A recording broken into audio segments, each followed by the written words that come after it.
Ya ngingasho nje ukuthi into esiyibuka manje vele esimweni sokuthi sokubhinca kwabantu sesiyabona ukuthi abantu manje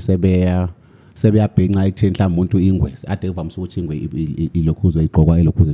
ebukhosini so njengamanje kodwa into esayibona nesayibona ngathi umehluko ngempela ilolo khuze ekuthiwa mhlambe yini uphapho lelegwalagwala yabo lona ke sikwazi ukubona ukuthi no lolo awukwazi ukavamise ufaka nje uphapho legwalagala ungayena umuntu mhlambe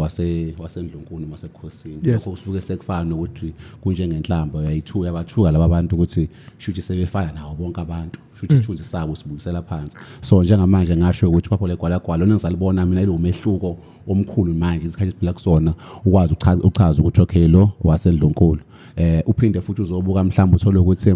mhlawumbe amakhosazana akhona mhlawumbe omama ushothi indlela abayigqoka ngakhona ilokhu izikhumba lesisengwe uyakwazi ukubona ukuthi okay la